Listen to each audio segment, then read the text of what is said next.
તીર્થં કરુણા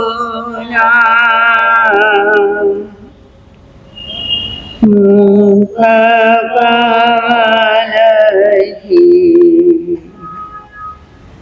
વહેતી રમલ સરસ્વતી ગણધર તણી વિશાળ પ્રજ્ઞા સૂત્રરૂપે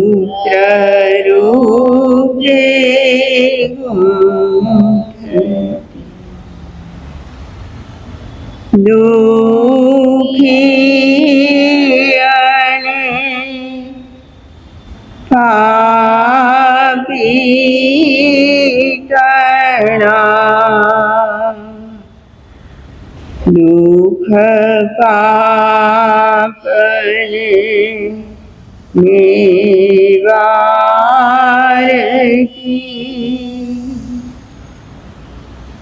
જીનવાણી મૈયા તુજ કૃપાથી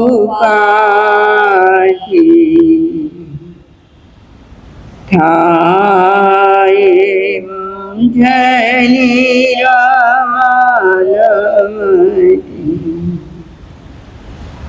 જીનવાણી મૈયા તુજ કૃપાથી થાય મુંજની રમલમતી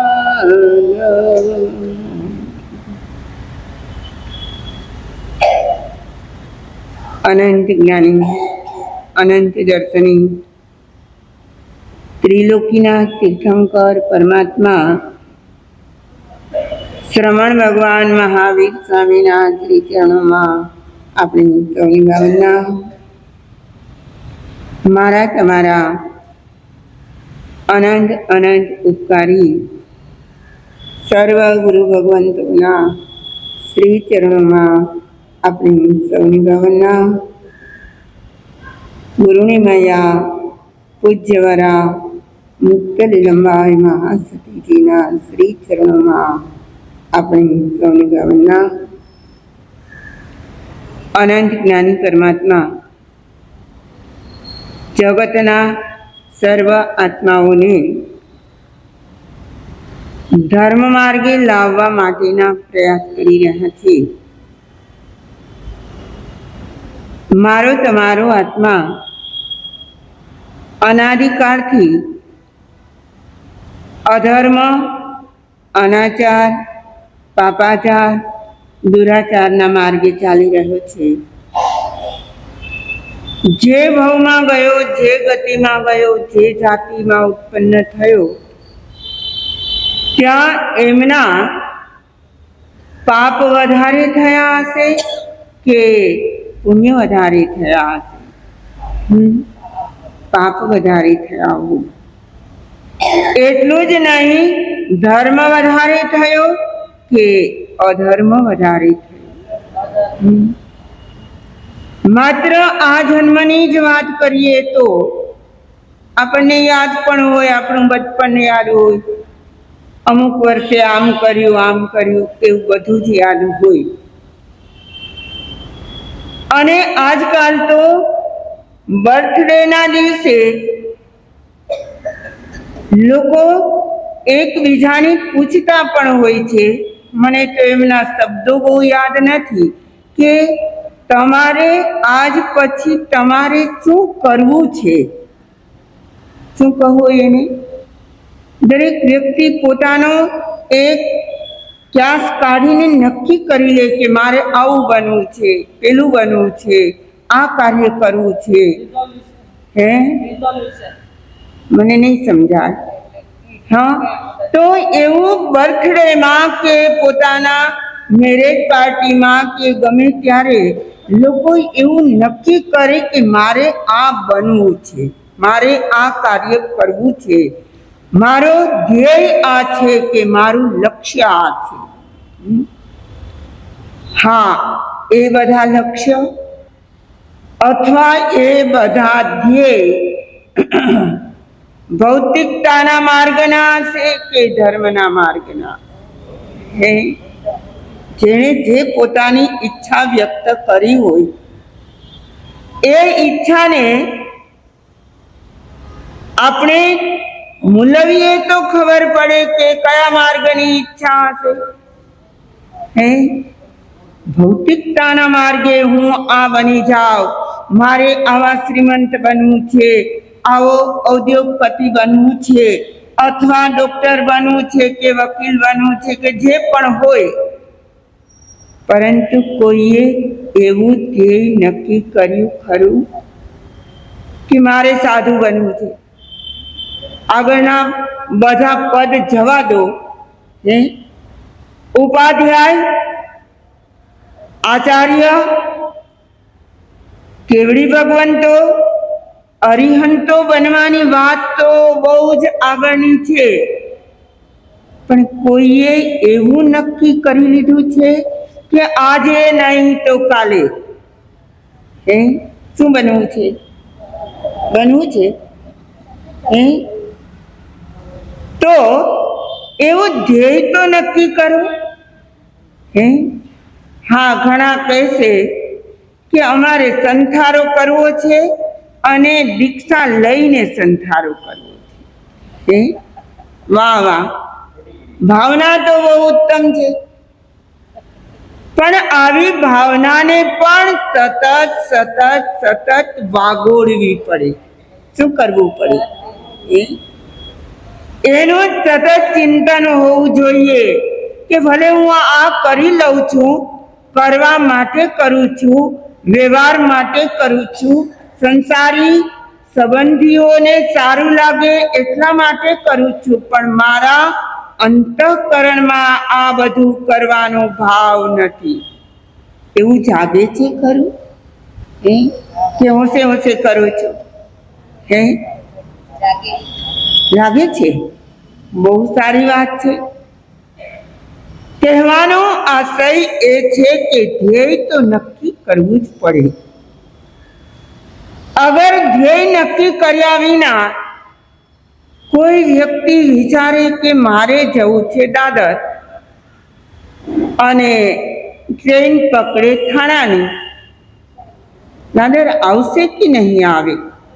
હે, આવે? થાણાની ટ્રેનમાં હે, ઘાટકોપરથી જ વાત હોય ને, આપણે તો જ્યાં છીએ ત્યાંથી વાત કરો. હે, તો મારે એ કહેવું છે કે આપણે જ્યાં છીએ ત્યાંથી શરૂઆત કરવી છે. હે, આપણે તો માની લીધું છે અમારી ટ્રેન તો પકડાઈ જ ગઈ છે. હે, નથી પકડાઈ ગઈ. અમે તો જૈન ધર્મી છીએ, અરે શ્રાવક શ્રાવિકા બની ગયા છીએ, અમે તો બાર વ્રત ગ્રહણ કરી લીધા છે, અમે એનું યથાર્થ પાલન પણ કરીએ છીએ. હવે અમારી ટ્રેન ક્યાં પહોંચશે? અમારા નિશ્ચિત સ્થાને. આ પણ મને લાગે છે આપણો આત્મસંતોષ છે. શું છે? આપણે માની લીધું છે, સંતોષ માની લીધો છે, પરંતુ હજુ આપણે લક્ષ્ય તરફની દોટ માંડી નથી, લક્ષ્ય તરફનું ચાલવાનું શરૂ કર્યું નથી. અને ક્યાં ગોથા ખાઈએ? આપણા મનની જ માન્યતાઓમાં જ આપણા ગોથા ખાઈએ છીએ. મનની માન્યતા બહુ જ ખતરનાક છે. કેવી છે? કદાચ આપણને આપણા શત્રુઓ ખરાબ લાગતા હોય, કદાચ આપણને બીજી વ્યક્તિઓથી દુઃખ લાગે એવું લાગતું હોય, પરંતુ જ્ઞાનીઓ કહે છે ન તમ અરી કંઠ છેતા કરે. આ શાસ્ત્રની ગાથા છે, આ નિર્ગ્રંથ પ્રવચન છે. કહે છે ન તમ અરી કંઠ છેતા કરે હી જનસે કરે અપણિયા દુરપિયા. જો તો ખરા એક એક ગાથાઓમાં ભગવાને કેવા બોધ ભર્યા છે. શું કહે છે? કોઈ ગળું કાપનાર શત્રુ, કંઠ છેદતા એટલે ગળું કાપનાર, એવો કોઈ શત્રુ હોય ને કે આપણને સદંતર મારી જ નાખે. હમણાં જ ઘટના બની કચ્છમાં. એવી ઘટનાઓ દુનિયાભરમાં બન્યા જ કરે છે. હા, અને સવારે તમે પેપર ખોલો, મૃત્યુના જ સમાચાર કેટલાક લોકો જોતા હોય છે. એ તો ભલે વ્યવહાર માટે જુએ કે આપણે ક્યાંય વ્યવહાર ચૂકી ના જઈએ, એટલે આપણી જાણમાં આવી જાય કે આ વ્યક્તિ ગયા છે ને આ તારીખે એમની ગુણાનુવાદ સભા છે. હા, પરંતુ મારે તો એ કહેવું છે કે કંઠ છેદતા અરી, અરી એટલે શત્રુ, ગળું કાપનાર કોઈ શત્રુ મળી જાય, એ આપણું જેટલું ના બગાડે એટલું આપણું કોણ બગાડે છે? તમસે કરે અપણિયા દુરપિયા. પોતાનો જ દુરાત્મા. કોનો? આપણે જ આપણું બગાડીએ છીએ. બીજાની ક્યાં વાત કરવી? બીજા તો બિચારા આપણને માન સન્માન આપે છે, ભલે ને મનમાં ગમે તે ભાવ હોય, બહારથી પ્રેમથી બોલે તો ખરા, બોલાવે તો ખરા, જય જિનેન્દ્ર તો કરે, નથી કરતા? તમે અરસપરસ મળો છો ત્યારે પ્રેમથી બોલાવો છો, પરંતુ જે ખરેખર શત્રુ હોય અને મારી નાખવાની તૈયારી હોય, એવો શત્રુ પણ આપણું જે ના બગાડે એવું કોણ બગાડે? આપણો જ દુરાત્મા.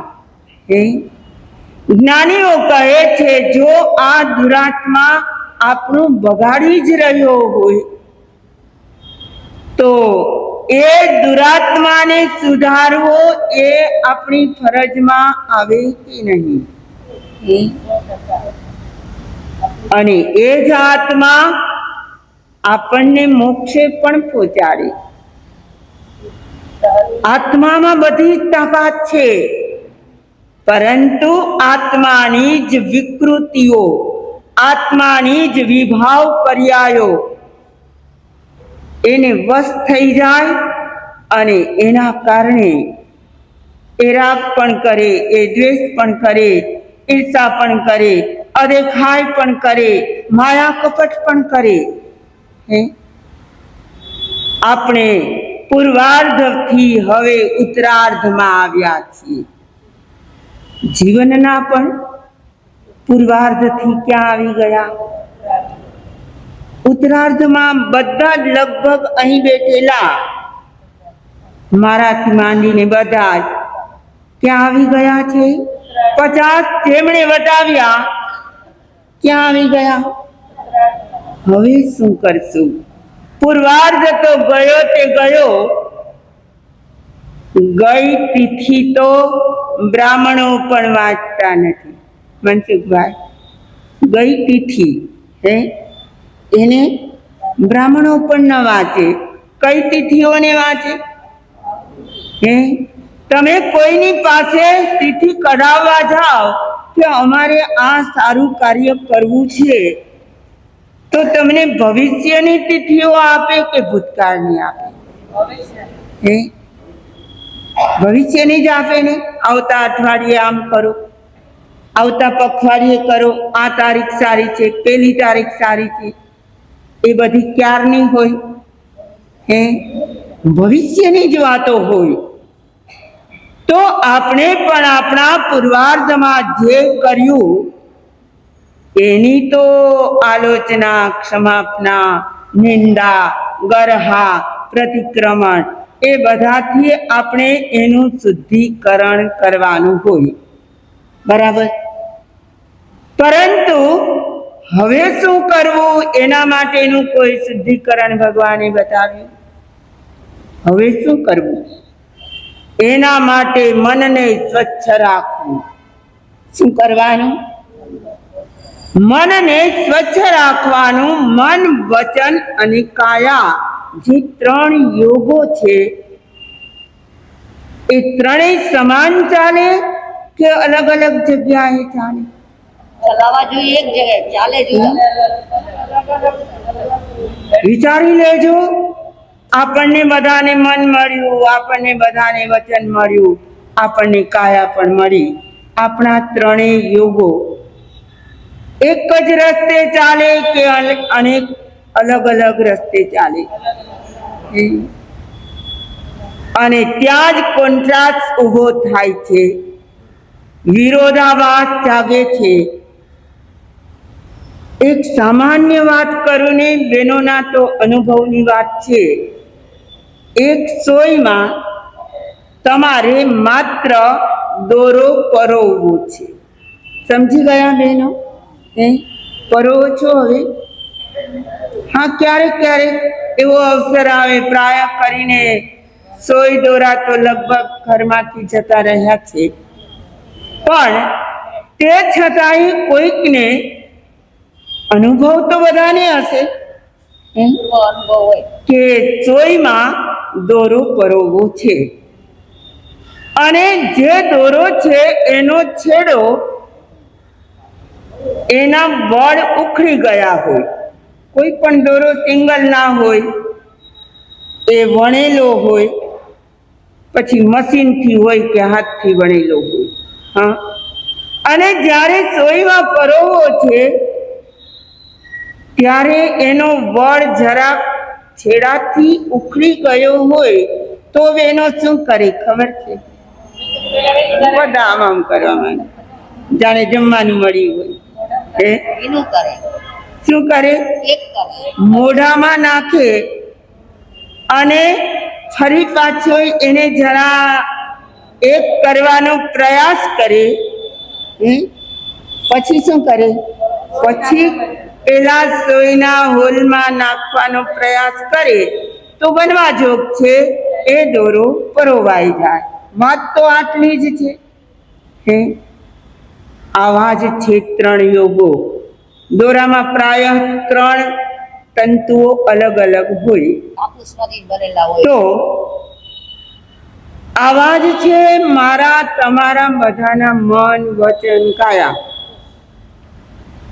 પણ મનથી વિચાર સારો આવતો હોય પણ વચનથી ક્યારેક એલફેલ પણ બોલાઈ જાય. હા, પછી એમ કહે કે મારો આવો કઈ ભાવ નહોતો. શું કહે? બોલી તો લે અને પછી એમ કહે કે હું તમને ખમાવું છું, મારું આવું બોલવાનો કોઈ આશય નહોતો, ભાવ નહોતો, પણ એ તો બોલાઈ ગયું.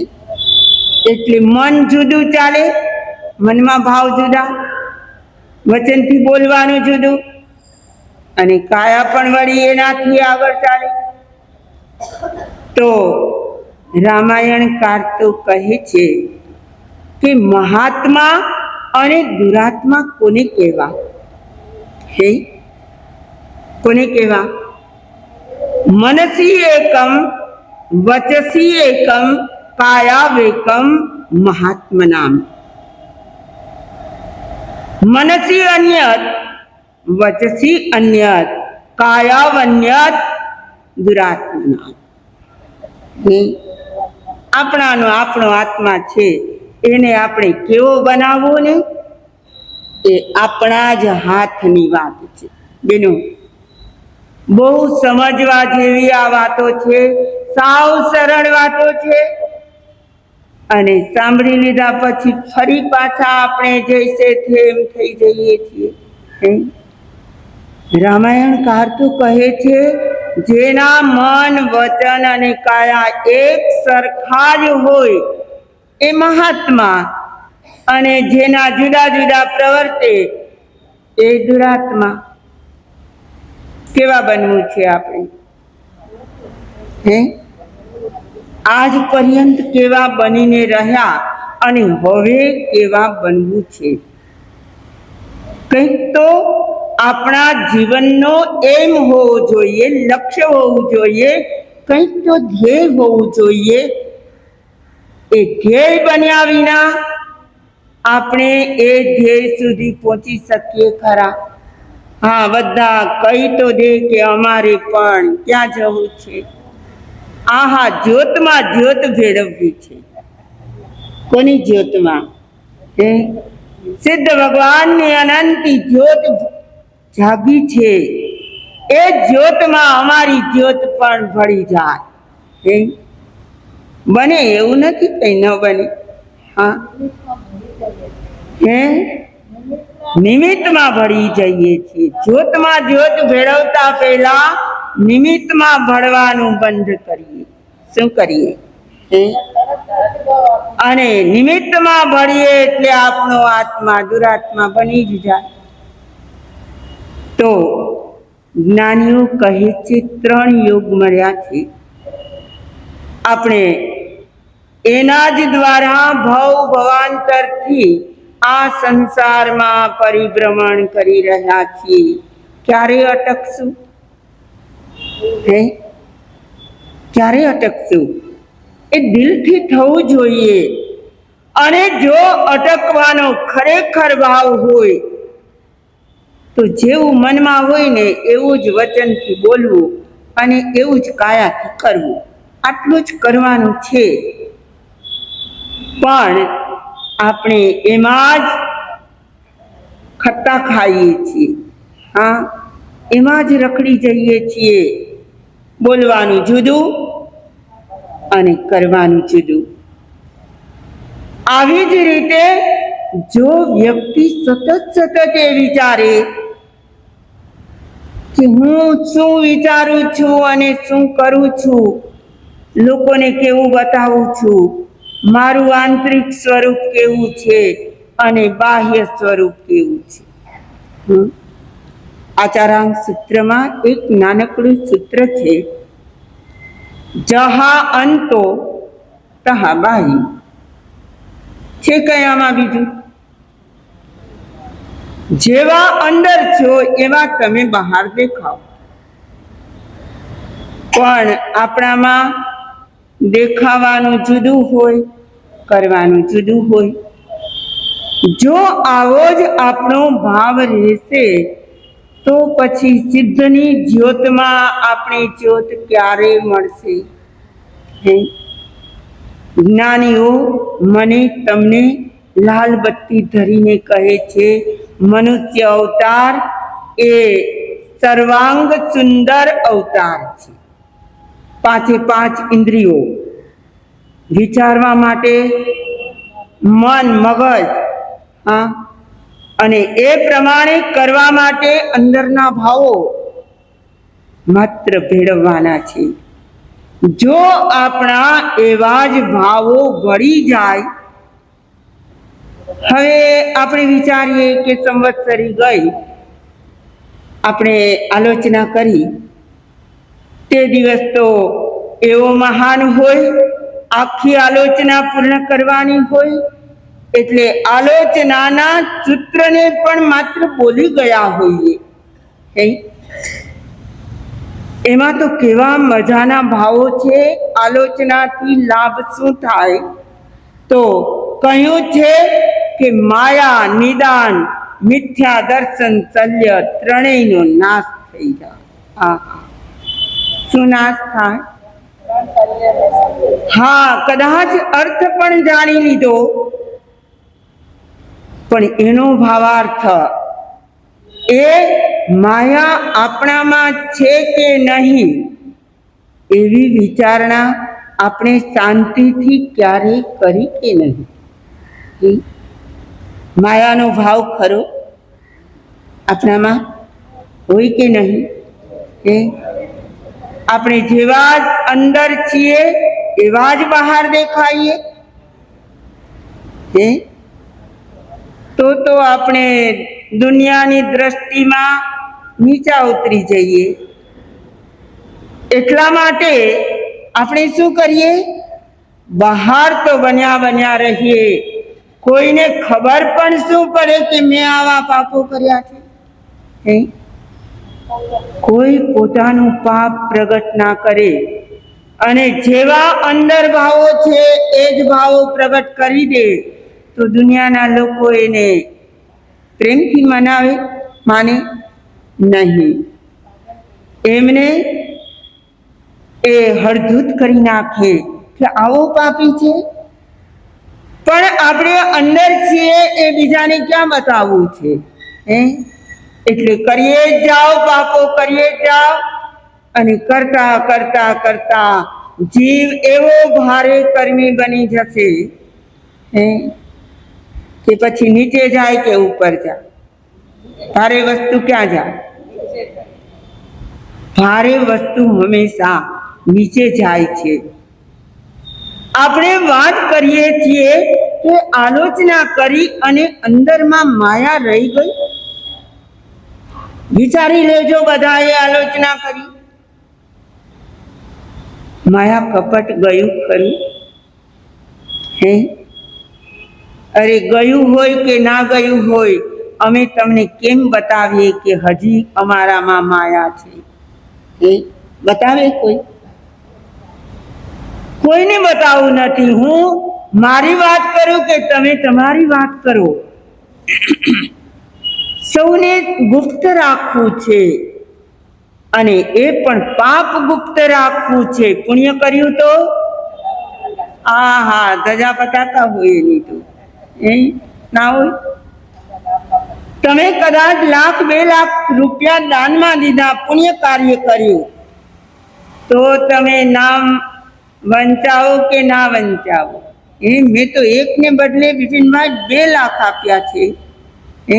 મારું નામ તો સાહેબ લિસ્ટમાં બોલ્યા જ નહીં. અરે એટલે સારું કાર્ય થયું તો એની આપણે નોંધ લઈએ છીએ અને બીજા પાસે પણ લેવડાવીએ છીએ. જ્યારે ખરાબ કામ થયું એનું કાંઈ જ વિચારતા નથી. શ્રી રામ અને લક્ષ્મણ બંને ભાઈઓ એકવાર પંપા સરોવરના કિનારે ચાલી રહ્યા હતા અને એ તો સરોવર છે એટલે એમાં કમળો પણ હોય અને સરોવર છે એટલે એમાં બગલાઓ પણ હોય. બરાબર મધ્ય ભાગમાં એક શ્વેત વર્ણી બગલો ત્યાં ઊભો છે અને એનો પણ એક પગ ઊંચો અને એક પગ અંદર કાદવમાં અને આંખો એકદમ સ્થિર અને જે જગ્યાએ એમની નજર છે ત્યાંથી હટાવતો પણ નથી. અને એ બગલાને રામચંદ્રજીએ જોયો અને એના મનમાં થયું કે કેવો બગલો મજાનો સ્થિર થઈને ઊભો છે, જાણે કોઈ યોગીરાજ હોય, કોઈ ધ્યાન સાધના કરતા હોય, એક પગે ઊભા રહીને સાધના કરતા હોય એવું લાગે છે, કારણ કે એની નજર પણ સ્થિર છે.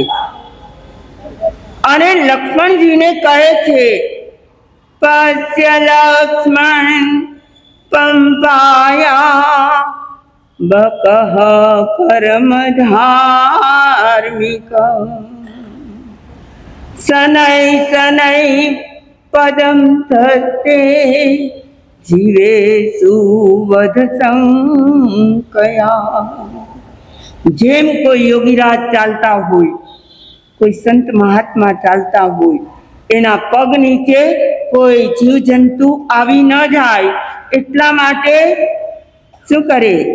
કાં તો પોંજીને ચાલે, રાતનો સમય હોય તો, દિવસના હોય તો જોઈને ચાલે. બરાબર મને તો લાગે છે કે આ બગલો પરમ ધાર્મિક છે. કેવો છે? શનૈ શનૈ પદમ તત્તે. પગ મૂકે છે ને તો ધીમેથી ઉપાડીને ફરી પાછો મૂકે. એક ઊંચો છે, બીજો નીચો છે, પણ આગળ પગ મૂકતા પહેલા એ બહુ રાહ જુએ છે, ધીમેથી મૂકે. બકહ પરમ ધાર્મિક, કોણ કહે છે? આ તો મર્યાદા પુરુષોત્તમ શ્રી રામચંદ્રજી કહે છે. અને લક્ષ્મણજીને કહે છે, ભાઈ જો તો ખરો કેવો મજાનો ઉજળો દૂધ જેવો. અને ધીમે ધીમે પગ રાખે છે, જાણે એના પગ નીચે કોઈ જીવો કચડાઈ ન જાય. હજુ લક્ષ્મણજી એ તરફ નજર કરે, કંઈક મોઢામાંથી હા નાના જવાબ આપે, ત્યાર પહેલા એ જ સરોવરના કિનારે એક માછલી આવી.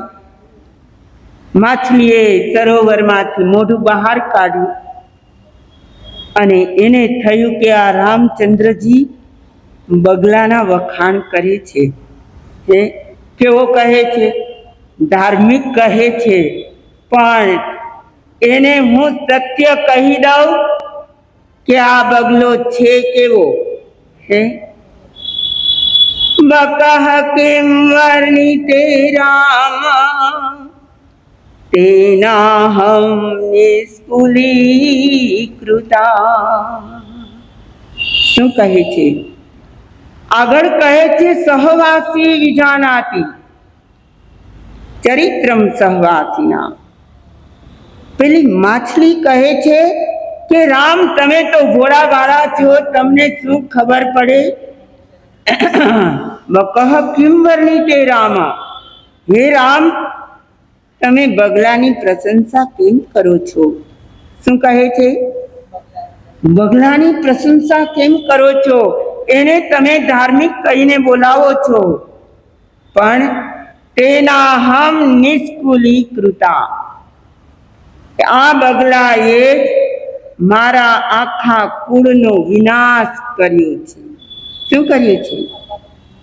બગલા શું ખાય? અંદરના જળચર, નાના નાના માછલીઓ, બીજા પણ જળચરો હોય. તો આ માછલી કહે છે કે તેના હમ નિષ્કુલીકૃતા, મને મારા આખા કુળને વિનાશ કરનારો આ બગલો જ છે. અને તમે શું કરો છો? તમે એના વખાણ કરો છો. પછી આખરમાં એક સનાતન સત્ય ભરેલું છે આ શ્લોકમાં. સહવાસી વિજાનાતિ ચરિત્રમ સહવાસીના. સહવાસીનું ચરિત્ર સહવાસી વિના કોઈ જાણી ન શકે. જાણી શકે? બહારથી આપણે ઉજળા દેખાતા હોઈએ, શું ખબર પડે? બીજાને કલાક 2 કલાક સાથ આપવાનો હોય, 24 કલાક જેની સાથે રહેવાનું બને, એને એના નેચરની ખબર પડે? ના પડે. તમે જ વિચારજો, તમારા જ ઘરના, તમારા જ અંગત વ્યક્તિ હોય, એને તમે જેટલા ઓળખી શકો એટલા અમે ઓળખી શકીએ.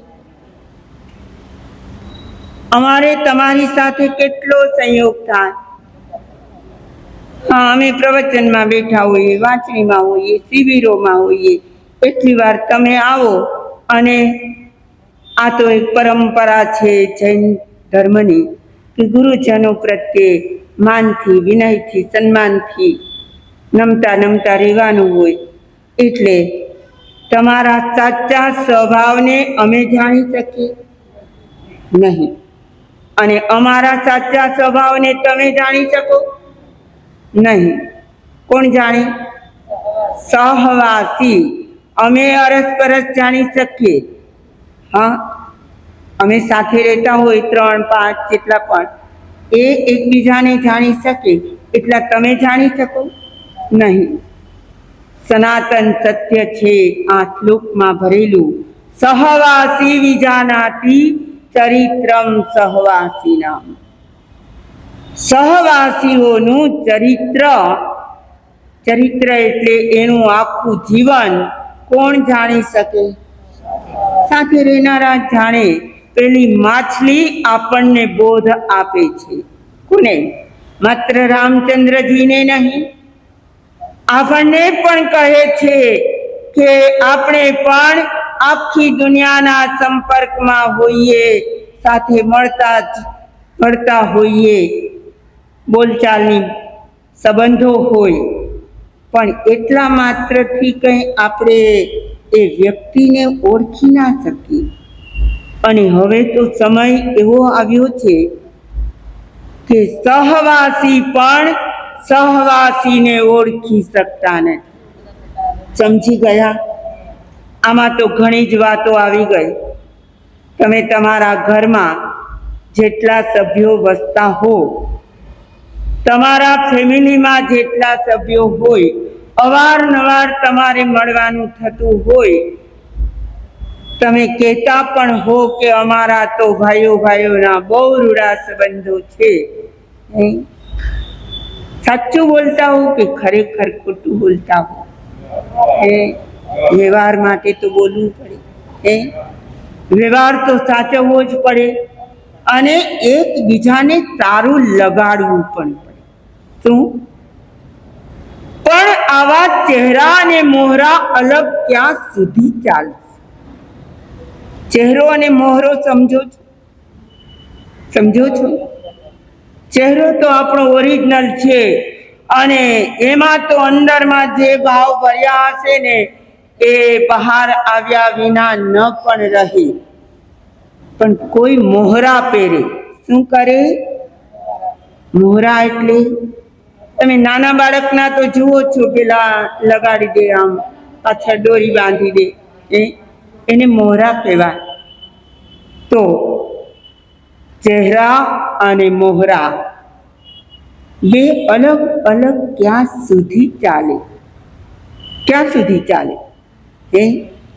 સત્ય ક્યારેક તો બહાર આવે. હા, તો પહેલેથી સત્ય આચરી લો. તમને ખબર છે, માયા કપટ ના કરે અને સત્ય આચરણ કરે એનો પ્રભાવ કેટલો પડે?